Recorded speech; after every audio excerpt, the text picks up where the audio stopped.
Senhor presidente, senhoras deputados, senhores parlamentares aqui presentes, venho à tribuna da Câmara dos Deputados, aqui no grande expediente, para poder fazer uma análise da situação fiscal do governo federal e já incorporando os primeiros 3 meses da gestão do presidente Bolsonaro.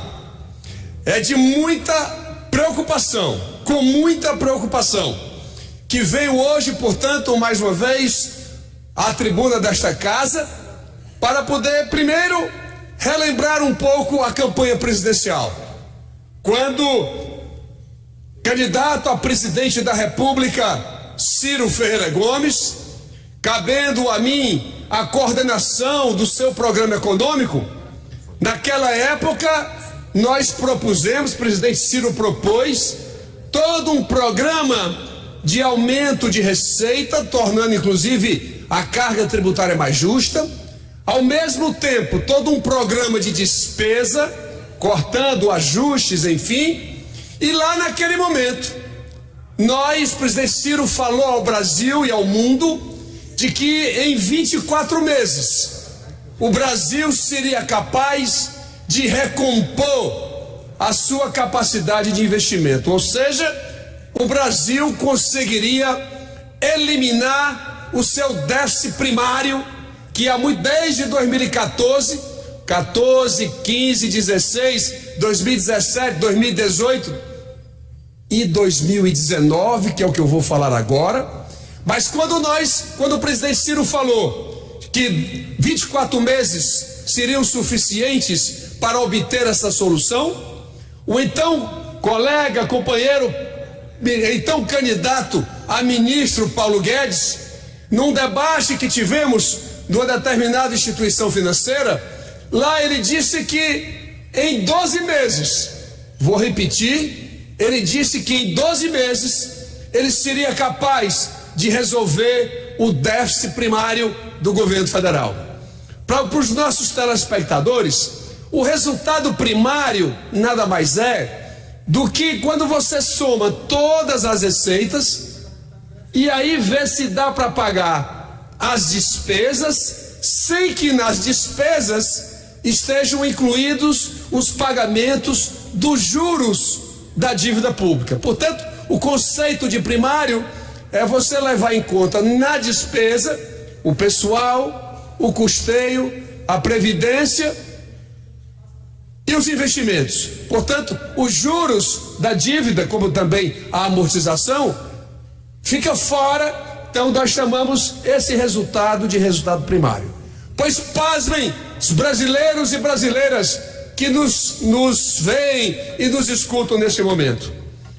O Brasil, ele não somente não será capaz de resolver esse déficit primário em 2019, portanto, aquilo que foi dito na campanha presidencial foi uma mera falácia de possibilidade de acontecer, diferentemente do que o presidente Ciro propôs naquele momento. E eu vou já elencar algumas dessas medidas, pois o que é mais grave, o nosso país, ele não somente não resolverá o seu problema das suas contas públicas em 2019, a previsão, inclusive, é um déficit primário em 19 maior, é isso mesmo, um déficit primário maior do que aquele que foi verificado em 2018, de aproximadamente 139 bilhões de reais, que é o valor que está expresso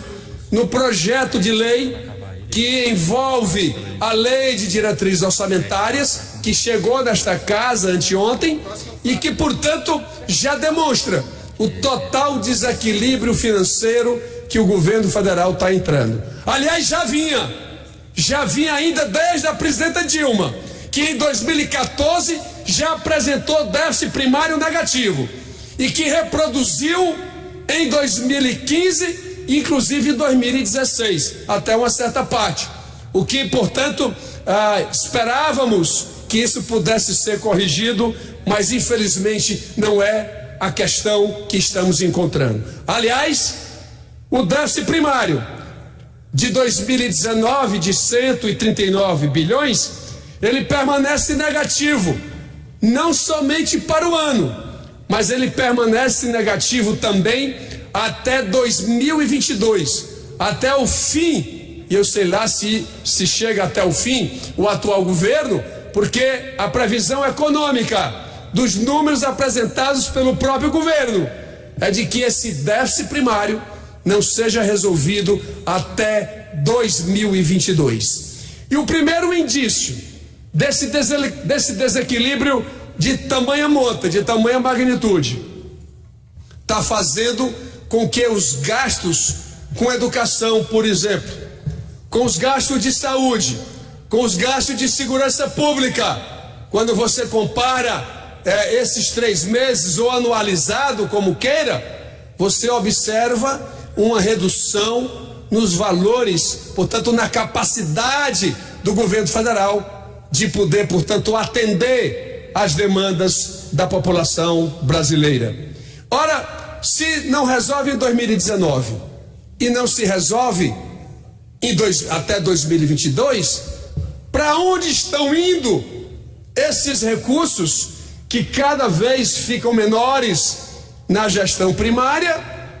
Entretanto, na legislação brasileira, existe controle para pessoal, existe controle através do teto dos gastos para as despesas primárias como um todo, mas não há nenhum limite para as despesas financeiras, portanto, gasto com juros e com amortizações que o Brasil tem que enfrentar todo mês, todo ano. Ora, vejam só, o Brasil aplica um privilégio, senhor presidente, lá através do Banco Central, chamado operações compromissadas.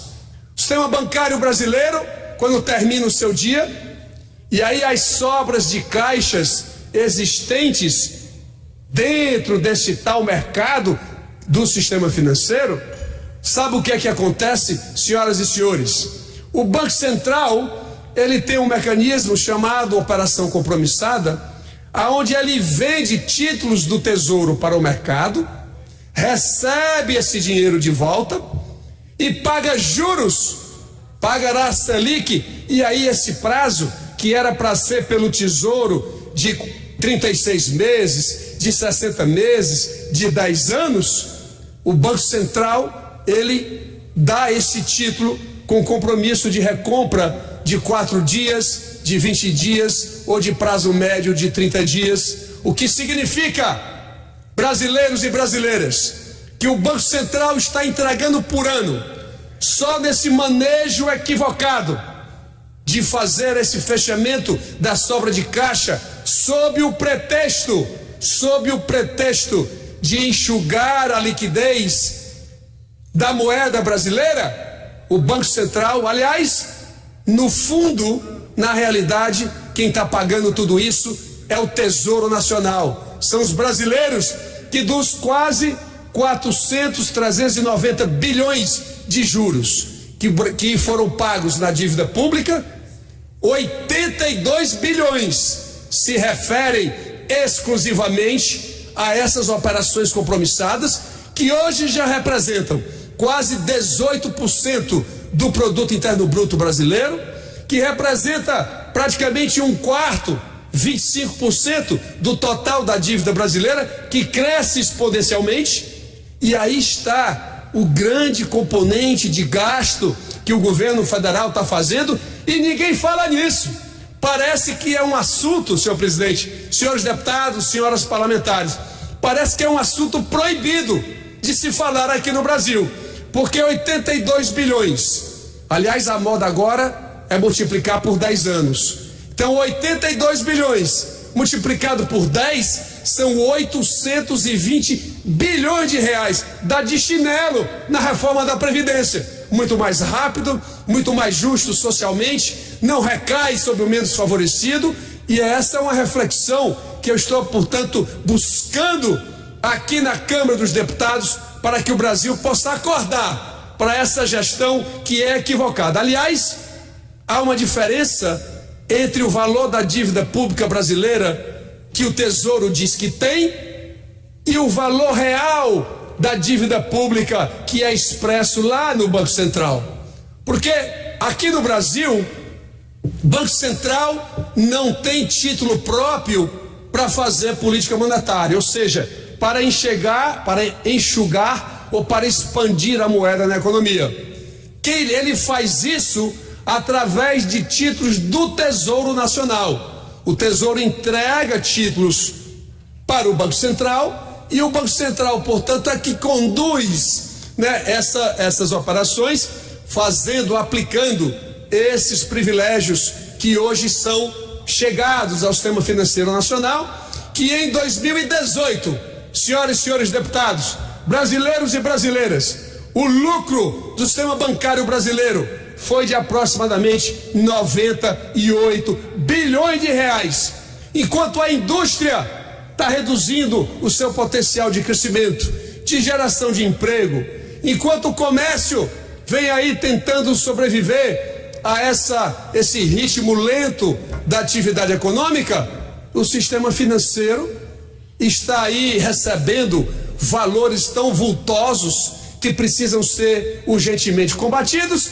e ainda estão falando, chegou a esta casa ontem o projeto que trata da independência do Banco Central. Ora, vejam só, um Banco Central que tem todos os privilégios, que não quer nem saber da orientação de como, não na autonomia operacional que o Banco Central já tem hoje, mas o Banco Central ele precisa estar atento como se comporta, como se conduz a própria política fiscal brasileira. Até porque, senhores deputados, e eu quero aqui fazer o primeiro ponto em relação à independência do Banco Central. O ponto é o seguinte: por que isso não pode prosperar? E eu escuto muitas pessoas falarem, não, mas porque nos Estados Unidos tem independência, lá na Alemanha tem também, mas vejam a diferença. Nesses países, senhores deputados, o Banco Central tem independência para fazer a política monetária somente. Aqui no Brasil, a independência é para a política monetária e para a fiscalização dos bancos. A agência de fiscalização dos bancos tem que ser uma ação fora do Banco Central. Você não pode ficar ali negociando taxa de juros e ao mesmo tempo está combinando fiscalização com o sistema bancário brasileiro. A Câmara dos Deputados vai ter que acordar muito para esse ponto, que com certeza no momento oportuno nós vamos discutir essa matéria, para que não se fique falando se é contra ou a favor de banco. Não é isso. O sistema financeiro é importante para a atividade do crédito que as empresas precisam, e eu não tenho dúvida que essa discussão vai ficar cada vez mais abalizada.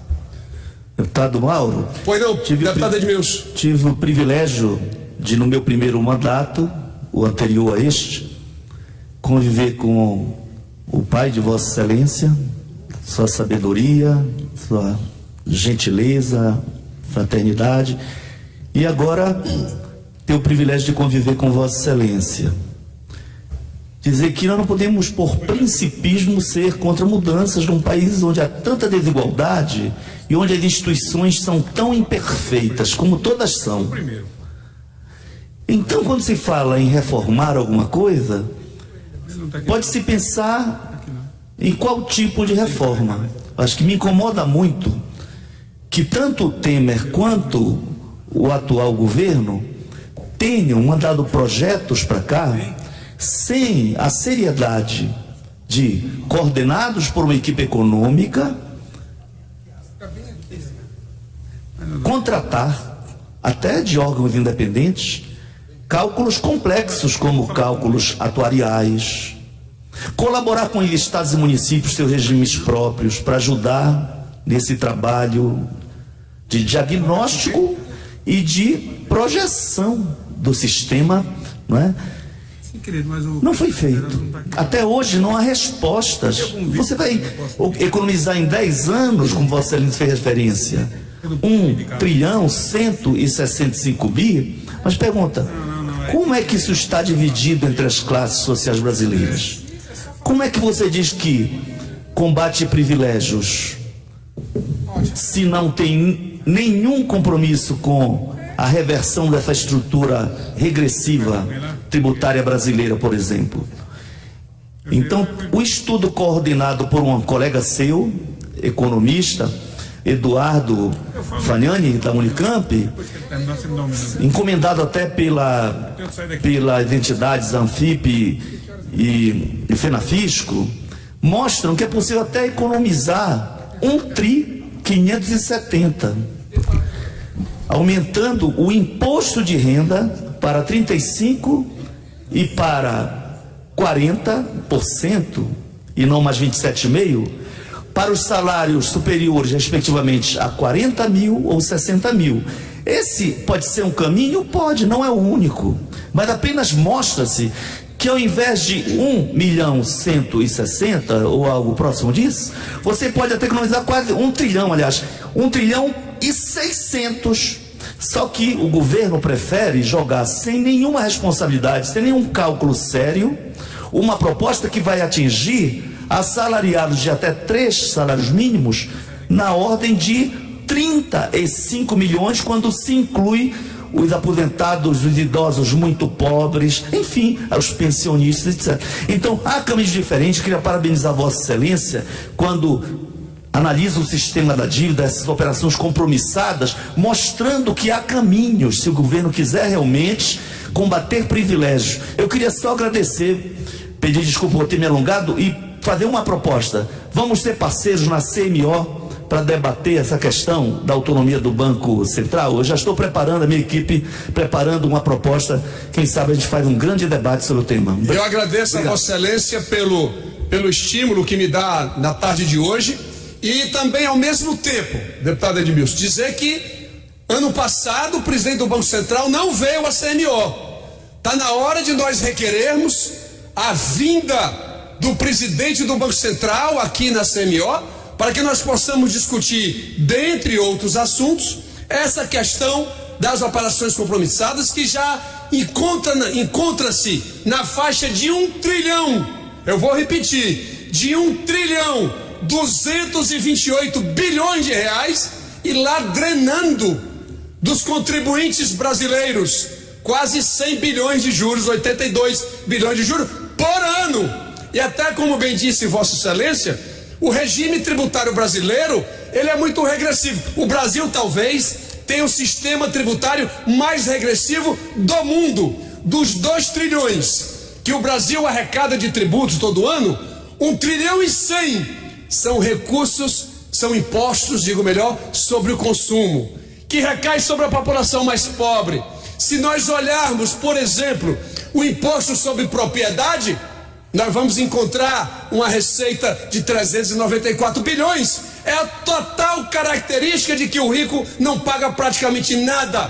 É por isso que durante a campanha presidencial, o presidente Ciro e a nossa equipe, lá ele reverberou isso com muita proficiência, que está na hora de nós criarmos um imposto de renda sobre a distribuição de lucros e dividendos, que o Brasil e a Estônia não têm. Mesmo que você recalibre para baixo o imposto de renda da pessoa jurídica. E eu escuto ainda, aqui e acolá, pessoas dizendo assim: não, mas um momento, professor Mauro Filho, mas aí o senhor vai estar fazendo bitributação.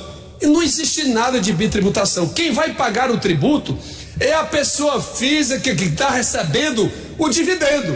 Uma determinada instituição financeira distribuiu ali 21 bilhões de reais de dividendos, 3 famílias receberam 9 bilhões, pagaram 0 de imposto de renda. Não faz sentido isso, e ninguém teve coragem de enfrentar. Nós que trabalhamos juntos, inclusive durante tempo, com o próprio presidente Lula, com a presidenta Dilma, nem lá se teve coragem de se fazer. Por isso que o presidente Ciro propôs na campanha presidencial, para que ficasse claramente conhecida essa proposta, para que nós pudéssemos. E isso, a simulação era a seguinte: cria o imposto de renda sobre lucros e dividendos, reduz, recalibra o imposto de renda sobre imposto de renda sobre lucro da empresa. Esse efeito líquido dá 49 bilhões de reais por ano, só para se ter uma ideia, o que permitiria nós baixarmos os impostos lá do consumo, baixar o IPI, baixar o PIS, enfim, o que quer que seja, e a população mais pobre poder ser beneficiada com essa redução da carga tributária. Como também não faz sentido, senhores deputados, o Brasil criou um negócio aqui chamado empresa de uma pessoa só. Como é que pode isso? Uma tal da pejotização. Eu sou empresa, se for sozinho eu vou pagar 27,5% de imposto de renda, aí eu viro o CNPJ, eu pago só 15%. Eu faço uma burla, tanto no imposto de renda, como eu faço uma burla também na contribuição previdenciária. E aí a proposta era, sem sombra de dúvida, como é hoje, como é minha convicção, de que nós temos que acabar essa história da pejotização. E isso rende ao Brasil, senhor presidente, senhores deputados, isso rende aproximadamente 19 bilhões de reais por ano.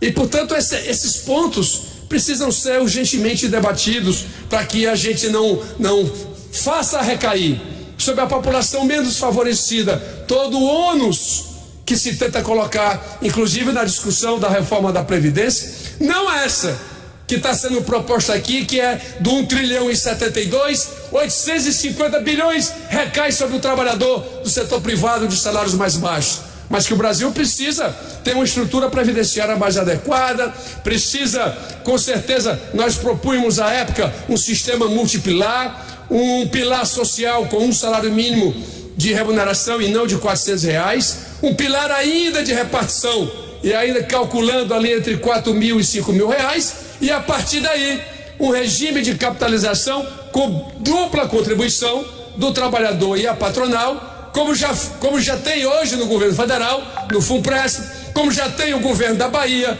como já tem o governo do Piauí, de São Paulo, do Ceará, governador Camilo também, enfim, que tem feito uma grande gestão lá do estado do Ceará, como fez o governador Cid, faz agora o governador Camilo Santana. São ações que precisam ser feitas para poder dar ao Estado, quando eu digo Estado como um todo, município, Estado e União, dar a ele condições de atender às demandas da população, fazer uma estrutura de saúde mais capaz de poder prover às pessoas que lá demandam, redefinir a estrutura educacional brasileira, dar o melhor apoio à segurança pública que tanto se fala aqui nesta casa. Aliás, dos 27 estados brasileiros, senhoras e senhores deputados, eu posso afirmar que 18 deles não conseguem investir, não conseguem pagar seus fornecedores e, o mais grave,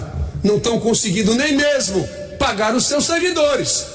Então vejo que essa crise precisa ser urgentemente equacionada. O Brasil hoje tem a segunda maior taxa de juro real do mundo. O Brasil só perde para Madagascar. Veja a comparação que nós estamos fazendo. Isso prejudica o setor privado, a empresa que precisa do crédito para poder financiar a produção, ou até mesmo para ampliar o seu processo produtivo já existente. E isso fica por isso mesmo. O spread bancário brasileiro, que todo mundo discute, precisa ser matéria de discussão muito presente nesta casa, e eu quero, portanto, fazer isso. E por último, o Brasil, este governo, senhor presidente, precisa dizer o que é que vai fazer para combater a pobreza.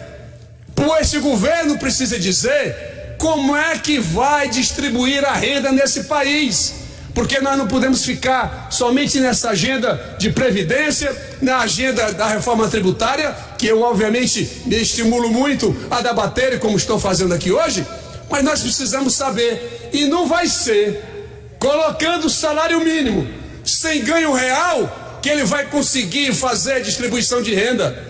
Isso é um assinte à população que tem aí na sua vida o salário para poder sobreviver, e mesmo assim nós não temos condições da estrutura orçamentária fazer com que os ganhos reais de salário, senhor presidente, que isso possam ser consignados ao longo dos anos, porque pelos estudos que a Fundação Getúlio Vargas faz, e ela tem um setor só de pobreza para analisar esses encaminhamentos, a política do salário mínimo, esta sim, é importante para poder redefinir, porque no Brasil, os 10% mais ricos detêm 47% da renda nacional, quase metade da renda nacional, para que o povo brasileiro tenha a dimensão do tamanho da concentração de renda que nós temos aqui no Brasil. Portanto, eram esses os registros, e eu espero, quando formos discutir a independência do Banco Central, que nós tenhamos claro, ele não pode ficar solto, ele tem que ter um acompanhamento de todos nós, sobretudo porque aqui no Brasil ele é agente de política monetária e ele é fiscal dos bancos. São duas atividades incompatíveis.